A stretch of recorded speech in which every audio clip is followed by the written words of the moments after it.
ties in with what James says about, if you say you have faith but you don't have works, then your faith is dead, isn't it?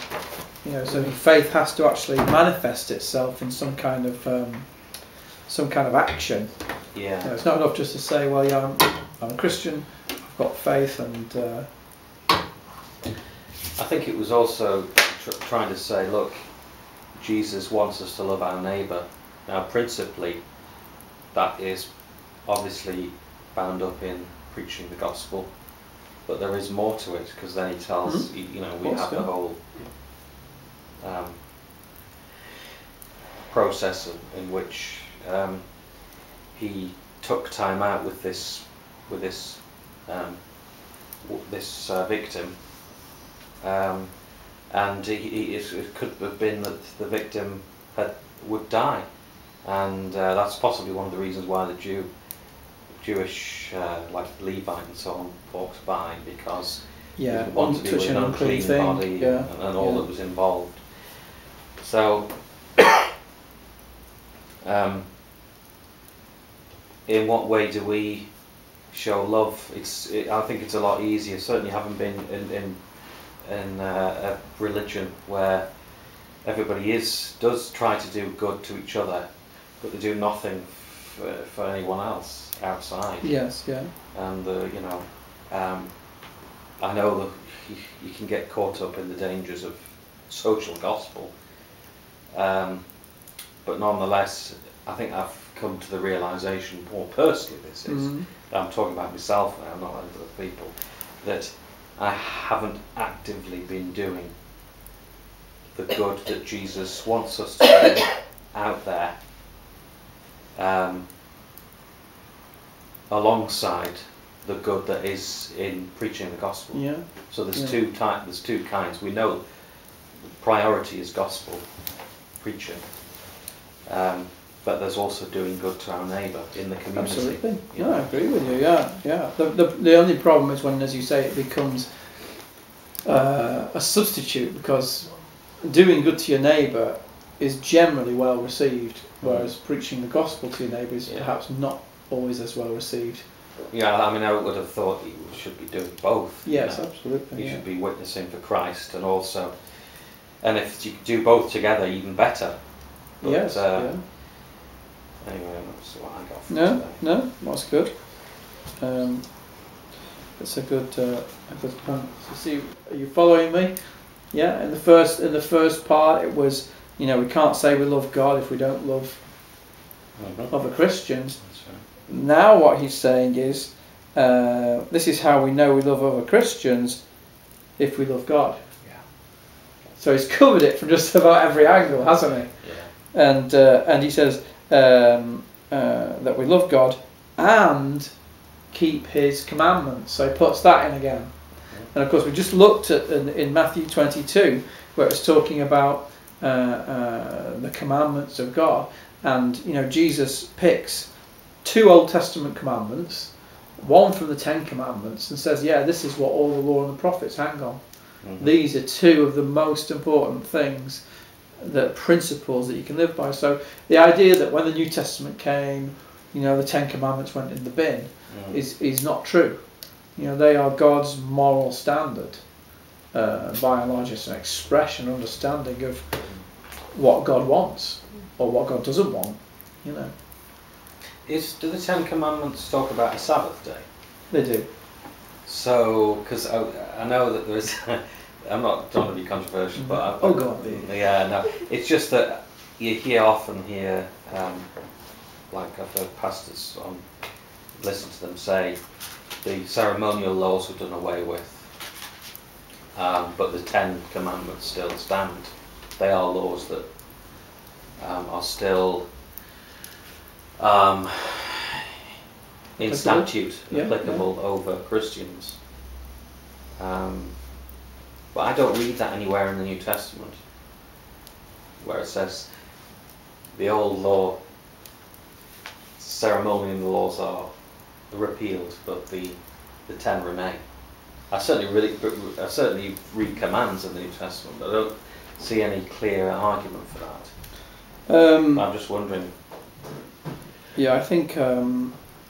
Well, it's a bit of a you know a bit of a detour, but maybe it's just worth quickly just having a look at it. Yeah. Yeah. So okay. So Jesus quotes. Love the Lord your God with all your heart, mind, soul, and strength. Yeah. In Romans 13. Romans 13, verse 8.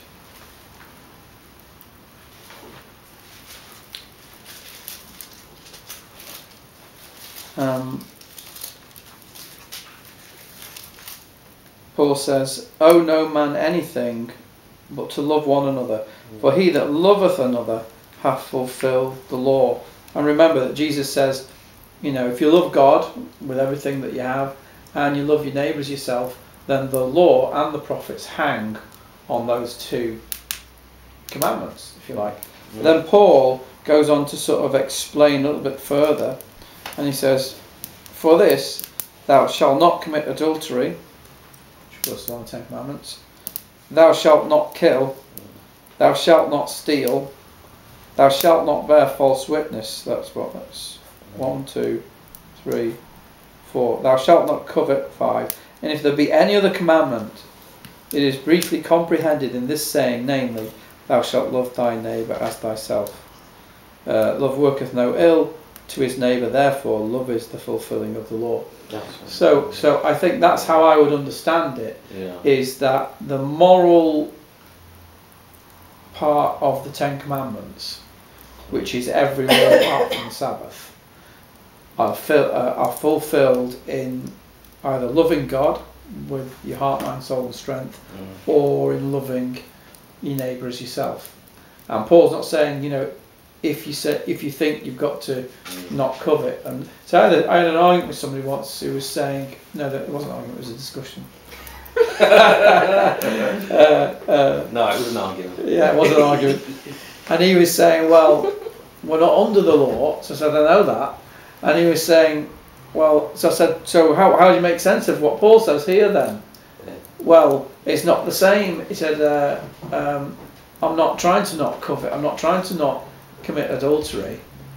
So I said, yeah, but ultimately it comes down to that. If it says you shall not steal, then you stop yourself from stealing, or you know, ultimately all Paul's done there is break down this one law to love your neighbour as yourself. He's broken it down. He's just turned it back into the 10 Commandments, hasn't he? Saying, right, this is the summing up of it all. Yeah, he's just divided it up so you can see all the different compartments of it. But really, the 10 Commandments contains the moral law of God, and we are obliged to keep that. Now you can say, what about the Sabbath then? Should we still be keeping the seventh day as a holy day? Well, you know, the Bible talks about there is a Sabbath rest. Yeah, that's for what the Hebrews 3 and 4 for the people of God. Yeah, there is a Sabbath rest, and you know, that people have said, well, it could be heaven, you know, when you die, or there's a sense in which you rest from your own works. Yeah, you know, so there's a few different discussions about that. I wouldn't say to anybody who doesn't keep the Sabbath, shame on you, you're breaking God's commandments, you're committing sin. On the other hand, I actually think having a day where you say, right, I'm not going to work today, I'm going to give this day to sit on the couch, eating crisps. No, where you sanctify that day, hallow that day. Say this is a special day for me and my family to do with God. I think that's useful, you know. Yeah. And if you want to call that the Sabbath, I think that's fine, as long as you understand that you know, I don't think the Bible teaches that you must enforce that. It says that some men consider one day more holy than another, or more special than another. Others, every day is the same. The mistake, I suppose, is when you get people who live 6 days of the week for themselves and for their job, and then they say, okay, it's Sunday, go on, I'll give you that then, God. You know, I would say that's totally, you've misunderstood entirely what the Bible is saying. Every day belongs to God. All our time is His, but He just allows us to have, you know, that bit of time where you need to go to work and you need to, you know, look after your family, you need to sleep, and you know. So I think God allows us that time, but yeah, what's wrong with having a special day? What's wrong with giving God a day and saying, right, God, I'm not going to do what I normally do. I'm going to give you a whole day where, you know, I remember you, and I teach my children to remember you as well. Because especially in our day and age where it's so busy, you know, and so, you know, when you talked about that chap and we're not under the law, we're under grace. Yeah. Those that talk a lot about under grace may fall into, I think you've mentioned before, this antinomianism. Mm. Is that right? Well, I don't want to, you know, that's an extreme example of it, but yeah, antinomianism is nomos, the law, against the law. Yeah. Those who say, well, I'm under grace, therefore my obedience to God's commandments doesn't matter because, you know, it's all covered. It's covered by the blood, and you know, I'm always going to. I mean, I've heard people give extreme examples of it. I heard a chap say, and this is, I was in a meeting and he said this in the meeting, I'm a sinner, I sin every day, I'm never going to stop sinning, was basically what he was saying. And it doesn't matter because God is full of grace. Yeah. Well, that's classic antinomianism. Well, Right. what's the whole of what's the whole of 1 John about then? So it's they not would about then stop sinning, you know, use change that your life. as a license to sin. Yes, exactly that. Right. It becomes a license to sin. Right. It becomes like Jude talks about grace, doesn't it? Some people use grace for lasciviousness, you know, I've got grace, so God will forgive me, whatever. You know, well, that's not right. And I'm not saying, by the way, that people tend to think, it's a Calvinist thing, you know, because they talk about grace and the doctrines of grace. That's another, it's a euphemism for Calvinism, doctrines of grace. But not all Calvinists think like that. You know, many of them understand that they are required to live a holy life and so on.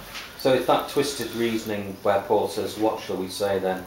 Shall we continue in sin that grace may abound? Yeah. That's the one, isn't it? Yeah, that's so exactly the posh word for that would be antinomianism. Yeah, against the law. You know. Lawlessness is sin, the Bible says, you know.